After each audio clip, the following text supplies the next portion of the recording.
to seek to register an organization called People Power Front, we immediately put in an objection. We wrote to the Electoral Commission, clearly indicating that those were masqueraders, those were, we are approaching election season, and now there are many people who are looking for some quick cash, for some quick money. That is the same thing that we saw towards the last election, when you saw the Chivalamas and other people do what they decided to do, to go to court and come up with all sorts of things.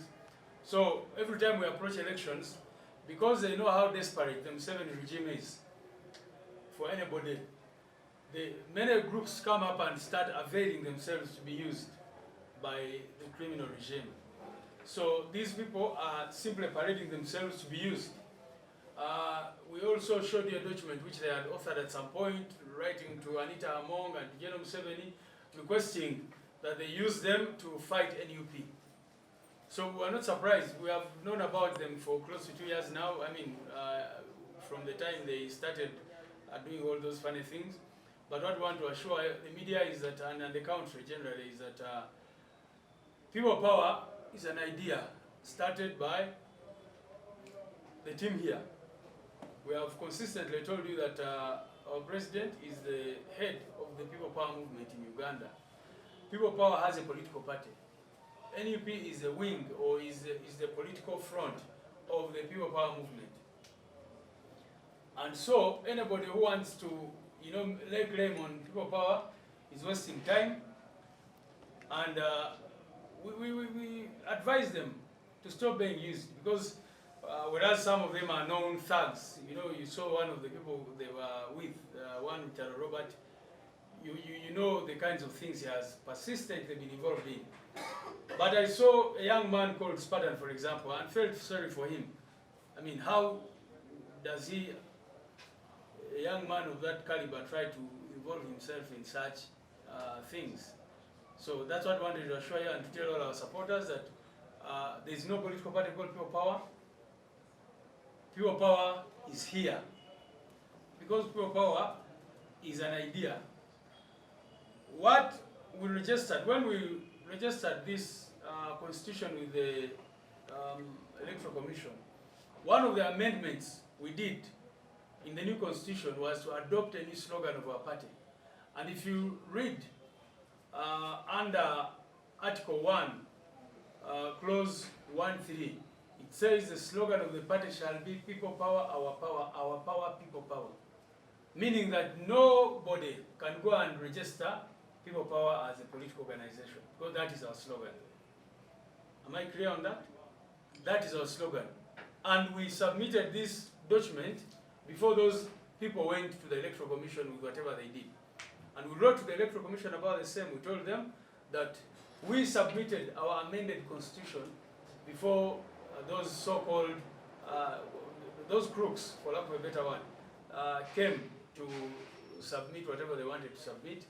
Meaning that once this document was gazetted, it meant that nobody can go and claim to register any political party or organization called People Power, because that is our slogan, legally speaking. Yes, there was a court case and whatever we were dealing with, but this is already gazetted, and as we go to the courts of law and all that, there is no contention about the slogan belonging to us as NUP. So the slogan of the National Unity Platform officially is People Power, our power. Finally, yokona kulajo nga waliwo abantu ababadde batudde mu kifo ekimu, kitera nnyo okwagala kukozesa olulimi oba tomanyi nakye bitegeeza, tomanyi gye byava, n'alabyeyo n'amateeka gwe babadde naye gwe bayita Rutalo Robert, abadde mu scandal after scandal, yawolereza ono yakola ki, ebintu bingi nnyo byabadde akola ebyenjawulo, era ebifaananyi mbadde ndaba bitambula ku mitimbagano, ali mu nkayana za NRM, nkyali mu kukola ki. Kakati abo abamu mubamanyi political dealers, nti buli kalulu ekasembera waliwo ebibinja ebivaayo, naye bivaayo lwaki? Kubanga bimanya enkola ya Museveni, nti ye buli tusembera akalulu atandika okunoonya ani gwe nkozesa ogezaako okusala speed bano ogezaako okubaja ku mulamwa ogezaako okuba divertinga nga bwe bakola mu Kalula Kagwa. Mujjukira mu Kalula Kagwa bwe twamala okuteekayo ekibiina kyaffe ne bawamba Kibalama ne batandika omumwogeza ebigambo bitategeerekeka n'agamba kati bano bansuubiza miliyoni 5 eza dola olulala n'ayogera ki bwe yamala n'avaayo n'agamba abasajja bamuwamba ne bamugjamu enjala ne bamukubakuba n'ebirala bwe bityo. Kaakati era nga bwe tusemberera akalulu era babizeemu nga bwe balaba batandise okuvaayo ebibinja bwe bityo twagadde bategeeza nti ekisooka teri kibiina mu mateeka kye bayita People Power Front oba People Power Movement oba kyonna kyonna ekyekuusa ku linnya eryo kubanga erinnya eryo ye slogan y'ekibiina kyaffe. Bwe twakola enongosereza mu ssemateeka waffe wa NUP slogan y'ekibiina twakikyusa nefuuka People Power, Our Power, Our Power, People Power. Kitegeeza kyekyo ate ffe abasooka okukola ki okukigazetinga kino kyenkutte wano kyapa kya gavumenti kye bayita Gazetted era kiraga bulungi nnyo nti slogan y'ekibiina kyaffe volo tawamirwa mu kibiina kyaffe ya adoptinga eno constitution neteekamu slogan empya eya People Power, Our Power. Kitegeeza kyekyo nti teri kibiina kyonna kyonna ekikkirizibwa okuvaayo ne kiregisteringa slogan eyo oba ne kiregisteringa erinnya erikwatagana ne People Power. Ekyokubiri, ebintu byonna byonna bye tukozesa tuze nga tubagamba nti People Power ye movement gye tulimu. People Power ekulemberwa President Kyagulanyi Ssentamu Robert. People Power erina ekibiina kye bayita National Unity Platform. So omuntu yenna ayagala kutegeera enkolagana wakati wa People Power ne NUP ndowooza akitegedde. Nga bwe tutera nnyo okubagamba, we have a political party. We are not just a political party, but we have a political party. Ffe twetunuulira nga bannakisinde kya People Power. Naye mu ebyo kubanga twali twagala kufuna electoral platform n'ebirala ne tusalawo tutandikewo ekibiina ky'ebyobufuzi ekya National Unity Platform. N'olwekyo wano mutudde kyekitebe kya National Unity Platform naye ate ne People Power eri wano. Ekisembayo nti abo abantu abamu abayaayi n'abalala bwe batyo balina okubeera nga bakimanyi bulijjo nti erinnya si kyekikufuula ky'oli obadde obalaba nga bali awo batudde ng'abayaaye bali kugamba bye bakola tebitegeerekeka. Kaakati ekibiina ne bw'ovaayo n'ogamba nti kati olunaku olwaleero nsazeewo okweyita Robert Ssentamu Kyagulanyi tolifuuka pulezidenti waffe ono gwe tubeera naye wano kubanga obalaba abamu nga bagezaako okweyita amannya agatali gaabwe biki. Kakati tosobola nibo kwegamba abo kyengezaako bagamba ne bwe bavaayo ne bagamba nti kati beeyise ba People Power tebalifuuka ba People Power kubanga People Power tebamanyi first of all ekyo kivaawa, tebamanyi idea kikyetegeeza. Ne bwe bagamba nti mwetike People Power netakikemu tebasobola gyetika kubanga tebakimanyi nakitegeeza.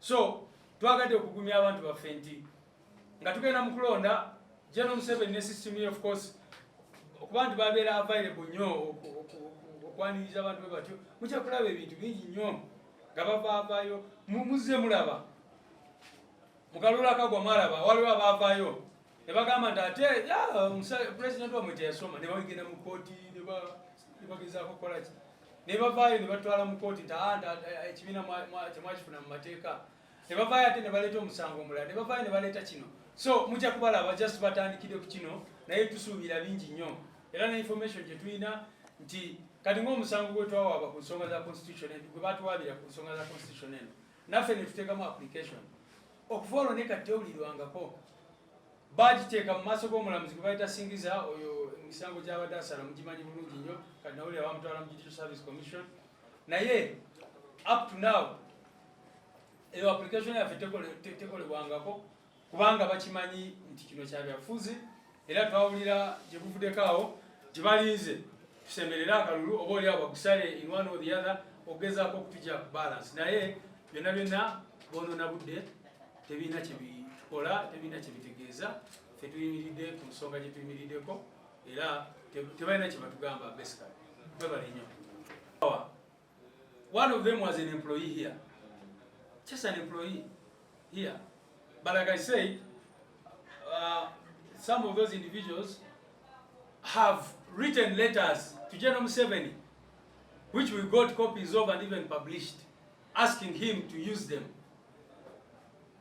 Nti abamu kwabo omukubo gwenda bimubanta yali mukozi wa wano bwetwali ekamucha nga yali liaison officer, just a liaison officer. Naye bwetwamala tulabe baluwa gye yali awandiise ne banne nga bawandikira Nakyemalira Museveni nga bamusaba aba-adopting atandika obakozesa bamukolereko ku mirimu gye asobole okudisorganizinga NUP. Mukitegeera ekyo?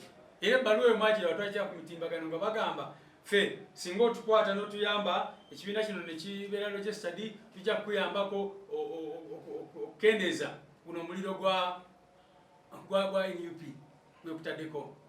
Kakati njagala mukimanye nti n'ebbaluwa endala ezawandiikibwa Muzeeyi Kibalama n'abalala twafunako copies. Mujjukira temutwagireeta mu kkooti. Bali tebakimanyi kubanga mu system eyo gye batambulira naffe tubeera mu n'abantu baffe abatuwagira. Era olina abagamba akabaluwa kakano kebatuwandiikidde temulagawo mukajje naye tukayina. So bawandiika ne basaba General Museveni abakozese okunafuya NUP. Tebamanyi nti kyebalwana nakyo maanyi g'abantu. Maanyi g'abantu kiki? Maanyi people power gye twogerako. So teri muntu asobola kuwandiisa kibiina kye bayita people power mu mateeka kubanga mu mateeka slogan yaffe bagiyita people power.